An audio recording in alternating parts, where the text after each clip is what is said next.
कौन सा शिफ्ट सबसे डिफिकल्ट था? कौन सा शिफ्ट सबसे डिफिकल्ट था? सबको लगता है कि खुद का ही शिफ्ट है वो सबसे ज्यादा डिफिकल्ट था या डिफिकल्ट है, ऐसे लगता है, सबको लगता है। लेकिन जिसने ज्यादा एग्जाम्स दिए उनको पता होता है कि हमारा एग्जाम डिफिकल्ट था या नहीं था। गेस एसबीआई पीओ का कट ऑफ कहाँ तक जा सकता है, कितना जा सकता है? 65 ही रहेगा। 65। 62 63 कास्ट वाइज वो तो है, बढ़िया लग रहा है। हाँ कास्ट वाइज वो वैरी होगा थोड़ा बहुत।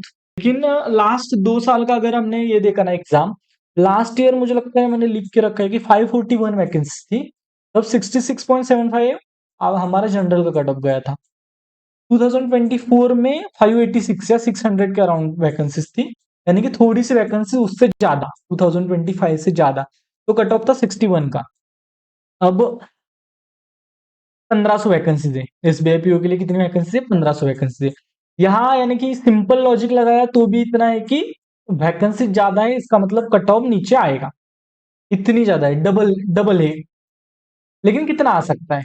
मुझे लगता है कि एसबीआई पीओ का कट ऑफ इस साल का 56 टू 62 के बीच में आएगा।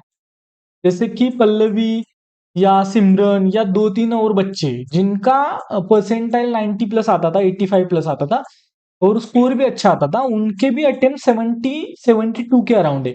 अगर 70 तक अटेम्प्ट है, इसका मतलब इंग्लिश वाले अटेम्प्ट ही ज्यादा होते हैं। इंग्लिश के अगर अटेम्प्ट ज्यादा है तो इंग्लिश में गलतियां होने के चांसेस बढ़ते हैं।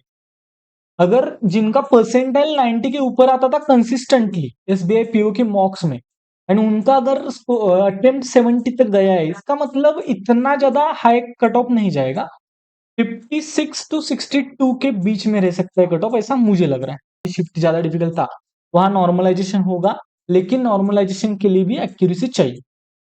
तो दूसरा एस्पेक्ट ये रहता है कि हमारा क्वांट एंड रीजनिंग उसमें कितने अटेम्प्ट थे, वो भी ज्यादा मैटर करता है। अगर क्वांट एंड रीजनिंग में 40 के ऊपर आपके अटेम्प्ट थे, 40 टू 50 के बीच में अगर आपके अटेम्प्ट थे, तो वहां एक्यूरेसी गिरती नहीं है, एक्यूरेसी अच्छी रहती है। अगर सपोज कि 45 अटेम्प्ट था आपका, आपका अटेम्प्ट 45 है, इसका मतलब आपके मार्क्स भी 45 तक आ सकते हैं, 45, 44, 43। अगर वहां आपके मार्क्स 43 आ रहे, इसका मतलब आपको चाहिए 16, 17 या 20 मार्क्स। अगर आपने अटेम्प्ट किए 30 क्वेश्चन इंग्लिश में, तो गारंटी के साथ आपका प्रीलिम्स तो क्लियर हो जाएगा। अब मैं यानी कि किसको मेंस का प्रिपरेशन करना चाहिए, किसको नहीं करना चाहिए, उसके ऊपर थोड़ा बहुत आते हैं। अगर आपको लगता है कि आपका परसेंटाइल कंसिस्टेंटली 75 या 80 के ऊपर था, 75 या 80 के ऊपर था, एंड आपने अटेम्प्ट 60 प्लस किया है, अटेम्प्ट आपका 60 प्लस है, आपको लगता है कि 56 टू 62 के बीच में आपके मार्क्स आ जाएंगे, एंड क्वांट एंड रीजनिंग में आपने 40 प्लस अटेम्प्ट किया है,